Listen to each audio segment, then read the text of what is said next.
এই যে মলম বিক্রির মতো বা সাপ খেলা দেখানোর মতো যে ব্যাপারগুলি আছে, হ্যাঁ, কথাবার্তা যে তামিম ইকবালকে মলম বিক্রেতা বললেন আসিফ আকবর। তামিম ইকবালকে আকারে ইঙ্গিতে মলম বিক্রেতা বললেন বিসিবির পরিচালক, বিসিবির গেম ডেভেলপমেন্টের চেয়ারম্যান আসিফ আকবর।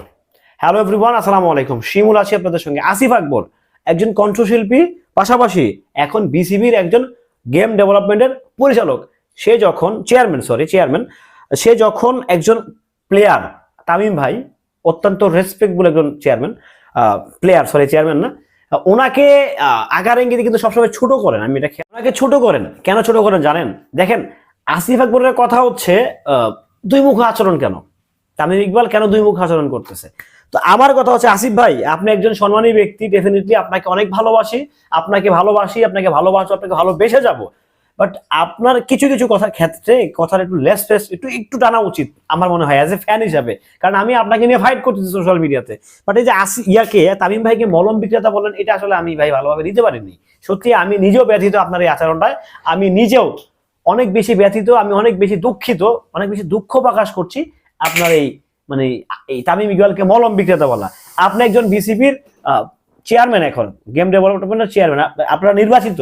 আপনিও বলতেছেন, আপনার পুরো টিম বলতেছেন, আমিও বলতেছি আপনারা নির্বাচিত হয়ে আপনারা আসছেন। বাট একজন সাবেক ক্রিকেটারকে, একজন সাবেক জাতীয় দলের ক্যাপ্টেনকে এইভাবে আকার ইঙ্গিতে মলম বিক্রেতা বলা, এটা আসলে কতটুকু কি আমি সেটা আসলে জানি না। তবে হয়তোবা আপনি অন্য পয়েন্ট অফ ভিউ থেকে বলছেন, অন্য অ্যাঙ্গেল থেকে বলছেন। বাট যে অ্যাঙ্গেল থেকেই বলেন না কেন, আপনি লাগতে পারেন যে ছাত্রীদেরকে ছাত্রী বানাই দিচ্ছেন, এটা আমরা অ্যাপ্রিসিয়েট করি। কারণ বিসিবিতে রীতিমতো এই ছাত্রীদের আনাগোনা বেশি হয়ে গেছিল। তো আপনি বলছেন, এটা অ্যাপ্রিসিয়েট কিন্তু আমরা করতেছি। বাট এমন কিছু বললেন না আসিফ ভাই, যেটা হচ্ছে প্লেয়ার যারা হচ্ছে আমাদের গর্ব, তামিম ভাই বলেন, সাকিব ভাই বলেন, মাশরাফি বলেন, যারাই আছে সবাই কিন্তু আমাদের ক্রিকেটের গর্ব, তারা আমাদের অ্যাসেট। সো যখন হচ্ছে তাদেরকে নিয়ে কথা বলবেন, তখন সত্যি হ্যাঁ ডেফিনেটলি খারাপ লাগলে অবশ্যই বলবেন। সেটা আমরাও কিন্তু প্রতিবাদ জানাচ্ছি। আপনি 5ই আগস্টের পরে তামিম ইকবালকে খোসা মাঠে, সেটার কাউন্টারে কিন্তু আমরা দিচ্ছি না। আপনি যা বলছেন সত্যিই বলছেন। তো এখন একটা প্লেয়ারকে নিয়ে আসলে এরকম অরুচিশীল মন্তব্য হচ্ছে করা ঠিক না।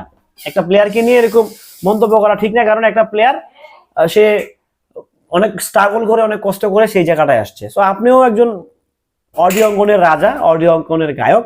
সো আপনাকেও আমরা রেসপেক্ট করি, সম্মান করি, কারণ হচ্ছে আপনি সত্যি একটা ডিজার্ভ করেন। বাট যেভাবে একটা প্লেয়ারকে নিয়ে অপদস্থ অপমান করার কথাবার্তা, এটা আসলে সত্যি আমি বলবো এটা কেমন আমি আসলে জানি না। তবে আপনি এটা কোনভাবে, কোন অ্যাঙ্গেল থেকে, কোন পয়েন্ট অফ ভিউ থেকে বলছেন সেটাও আমি জানি না।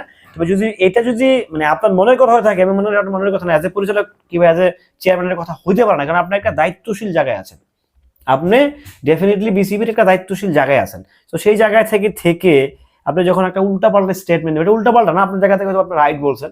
বাট এটা আসলে ভাই, আপনি একজন ক্রিকেট লাভার ব্যক্তি, আপনি একজন মিউজিক লাভার ব্যক্তি, আপনি রাজনীতিকেও আপনার একটা পরিচয় আছে, আপনি বিএনপির একজন অন্যতম সাপোর্টার কিংবা একটা দায়িত্বে আছেন। তো সবকিছু মিলিয়ে যখন আপনার মুখ থেকে যখন আবল তাবল ভুল ভাল যখন কিছু পাই, তখন সত্যি এটা অন্যদিকে যায়।